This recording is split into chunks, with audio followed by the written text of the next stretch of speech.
Result জানা যাবে রাজ্যে কত নাম রইলো, কত নাম বাদ পড়ে গেল।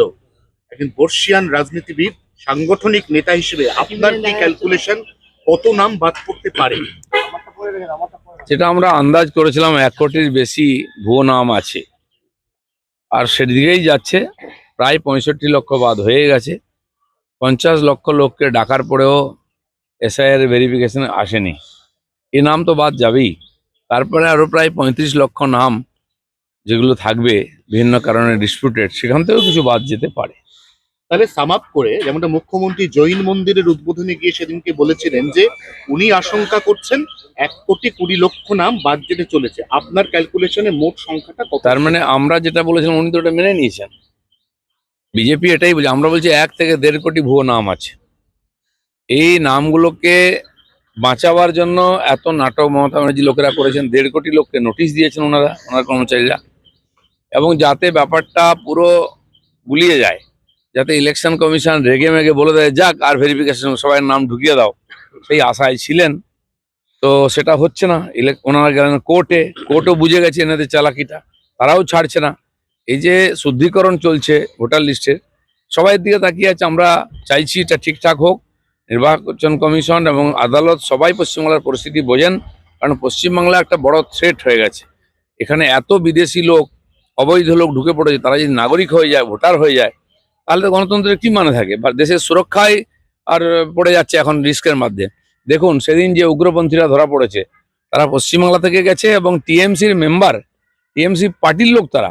তো উগ্রপন্থী, গ্যাংস্টার, অ্যান্টি সোশ্যাল, এই সমস্ত লোকেরাই এখন টিএমসি কে চালাচ্ছে। প্রথম তালিকায় 1 কোটির বেশি নাম বাদ চলে যায়, তাহলে সেটার বেনিফিট কারা পাবে? মানে বিরোধী পক্ষ পাবে, না শাসক পক্ষ পাবে, না কেউই পাবে না, সমান সমান হয়ে যাবে?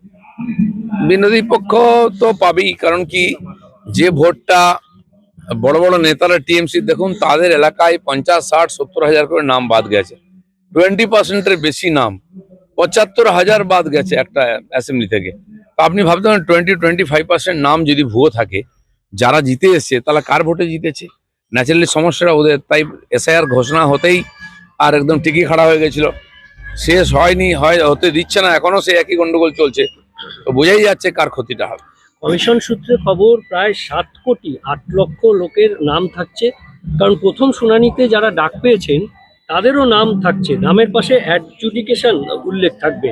অর্থাৎ 28 তারিখ যে প্রথম তালিকা কমিশনের, নতুন ভোটারদের নাম সাপ্লিমেন্টারি তালিকায় থাকবে।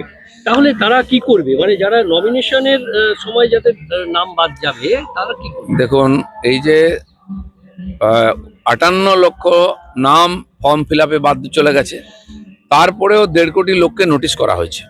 তার মধ্যে 50 লক্ষ লোক আসেনি, মানে 1,15,00,000 নাম তো গেলই। এরপরে যে নাম বাদ যাচ্ছে তার থেকেও বাদ যেতে পারে। বাকি ডিসপিউটেড যেটা আছে ধীরে ধীরে সমাধান হবে, সাপ্লিমেন্টারি লিস্টে এসে যাবে। যাদের কাছে বৈধ ডকুমেন্ট আছে তারা কেউ বাদ যাবে না, তারা ভোটার হিসেবে ভোট দেবে। মানে নামের পাশে প্রমাণিত হয়ে গেল যে শুভেন্দু বাবু প্রথমেই বলেছিলেন 1.5 কোটি নাম বাদ যাবে। তাহলে কমিশন তো তার মানে সেই দিকেই হাঁটছে, দুজনের এরকম অঙ্ক মিলে গেল। আচ্ছা, মমতা ব্যানার্জি 2005 সালে পার্লামেন্টে স্পিকারের মুখে কাগজ ছুঁড়ে দিয়েছিলেন, বলেছিলেন অনুপ্রবেশকারী ভরে গেছে পশ্চিমবাংলায়। তো তখন তো উনি এত আগে বলেছেন, আমরা এখন বললাম, তাহলে তো একই কথা বললাম। উনি ভালো করে জানতেন ভরে গেছে, এখন তারাই দেশের বিপদ ছিল, এখন তারা তার সম্পদ হয়ে গেছে। এখন কেন বলছেন না অনুপ্রবেশকারী কোথায় নাই, কোথায় গেল রোহিঙ্গা? ওনার পার্টি বলছে, উনি বলছেন, উনি জানেন তাদেরকে আঁচলের তলায় রেখেছিলেন, সেটা বার করে দিয়েছে কমিশন। প্রথমে দেখলেন যে 28 তারিখে আপনার নাম রয়েছে তালিকায়, কারণ নামের পাশে হেয়ারিং বলে লেখা থাকছে, কিন্তু তারপর সাপ্লিমেন্টারি লিস্টে নাম বাদ গেল। তখন কার কাছে যাবেন? সময় থাকবে না। না, সময় থাকবে না, সেজন্য প্রোটেস্ট তো করতেই পারে। নির্বাচন কমিশনকে মেল করবে, এত অফিসার আছে, বাদ যাওয়ার সম্ভাবনা নেই যাদের অরিজিনাল ডকুমেন্ট আছে। কিন্তু উদ্দেশ্য তো বাদ যাওয়া নয়, বাদ যাওয়ার যারা তাদেরকে বাঁচানোর চেষ্টা হচ্ছে, এটাই সমস্যা। কোনো বৈধ ভোটার বাদ যাবে না। দাদা, মার্চ মাসের 1 তারিখ থেকেই রাজ্যে চলে আসতে পারে কেন্দ্রীয় বাহিনী। আপাতত প্রচুর কেন্দ্রীয় বাহিনী আগাম পাঠিয়ে রাখা হবে। ভোটের দিন ঘোষণা হলে এই বাহিনীর সংখ্যা বেড়ে যাবে। দেখুন, ভোটের প্রচার শুরু হয়নি, হিংসা শুরু হয়ে গেছে। এসআইআর কেন্দ্রের যে ধরনের হিংসা হয়েছে, তো ভোটের এই যদি নমুনা হয় তো ভোট কিরকম হবে বুঝতে পারা যাচ্ছে। সাধারণ মানুষ ভয়ের মধ্যে আছে, সবাই বলছে সেন্ট্রাল ফোর্স না হলে কি করে ভোট হবে, কি করে ভোট প্রচার হবে। দেওয়াল লিখন করতে যাচ্ছে আমাদের লোকেরা, তাদের মেরে হাত পা ভেঙে দিচ্ছে। তো নির্বাচন প্রক্রিয়া শুরু হয়নি, তখন থেকেই হিংসা হচ্ছে। তাহলে ভোট কিভাবে হবে? মমতা ব্যানার্জি এবারে ভোটে জেতার জন্য যা করার করবেন, গুলি বন্দুক বম মার কাট, চারিদিকে দেখুন গুলি বন্দুক পাওয়া যাচ্ছে, বম পাওয়া যাচ্ছে পশ্চিমবঙ্গের গ্রামে গ্রামে পর্যন্ত। তার মানে হিংসার পরিবেশ তৈরি করে, ভয়ের পরিবেশ তৈরি করে ভোটে জেতার চেষ্টা হবে। তো পুলিশের উপর তো মানুষের ভরসা নেই, সেন্ট্রাল ফোর্স চাই এবং বেশি সংখ্যায় চাই।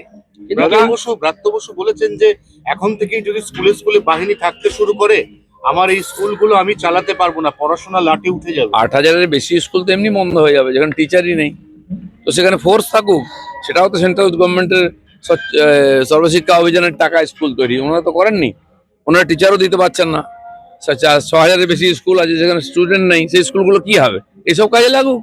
দাদা, হাওড়ায় যে গুলি চললো, গুলিকাণ্ডে মানে শাসক দলের ঘনিষ্ঠ হলে কি কোথাও কি ছাড় পাওয়া যাচ্ছে? হারুন রশিদকে পাওয়া গেল না, সোনা পাপ্পুকে ধরতে পারছে না, মানে শাসক দল হলেই দেখুন, গুলি চালাতে পারবে। শাসক দলের ঝান্ডা ধরে নিয়ে খালি স্লোগান দিন মা মাটি মানুষকেও আপনার গায়ে হাত দেবে না। দেখুন, বাংলাদেশ থেকে সে উগ্রপন্থীরা এখানে ঝান্ডা ধরেছে, সে ডকুমেন্ট পাওয়া গেছে, ধরা পড়েছে। এবং এটা করে আপনি কাটমানি খান, লুটপাট করুন, জমি দখল করুন, যা ইচ্ছা সরকারি পদ নিয়ে নিন, কে কিছু বলবে না। যে রাজ্যে এমএলএ খুনিকে পেছনে বসিয়ে বাইক নিয়ে ঘুরে বেড়ায়, মানুষকে থ্রেট করে যে দেখে নাও, কথা না শুনলে গাইকে নামিয়ে দেবো, উড়িয়ে দেবে, তো সেখানে আপনি কি আশা করতে পারেন? সেই জন্য ভোটের কি পরিবেশ তৈরি হবে সেটা আশা করা যাচ্ছে। কেশায়ারে ক্ষতিগ্রস্ত 56টি পরিবার, তাদেরকে চাকরি দেওয়া হবে, পাশাপাশি আরো 5টি পরিবার মানে হয়রানির শিকার হয়েছে, তাদেরকেও চাকরি। কোথাও কি ভোটের রাজনীতি? এত চাকরি আছেটা কোথায় যে দেবেন? নাকি খালি প্রতিশ্রুতি দিচ্ছেন? ভোটের পরে উনি জানেন তো উনি তো সরকারে থাকবেন না, চাকরিটা আর দেবে কে? সেই জন্য এইসব কথা বলে যাচ্ছেন। চাকরি খালি কারণ এই যে ছাত্রছাত্রীরা পাস করে রাস্তায় বসে আছে, তাদের চাকরির দরকার নেই, তাদের ভবিষ্যৎ দরকার নেই। বহু লোক চাকরির জন্য ঘুরে বেড়াচ্ছে, পরীক্ষার পরে চাকরি হয় না, চাকরি চলে গেছে, তাদেরটাও ভাবুন, তারাও তো ক্ষতিগ্রস্ত। প্রধানমন্ত্রীর বয়ানে মুখ্যমন্ত্রী যে চিঠি জনতার উদ্দেশ্যে প্রকাশ করলো, তাতে বলা হয়েছে বাঙালির নির্যাতন, রাজ্যকে আর্থিক বঞ্চনা সহ 5টা স্বীকারোক্তি করেছেন মুখ্যমন্ত্রী। এখানে কেন্দ্র সরকারের টাকা পাঠানো হচ্ছে মানুষের উন্নয়নের জন্য, সেখান থেকে এখানকার লোককে বঞ্চনা করেছে, বাঙালির বঞ্চনা নয়।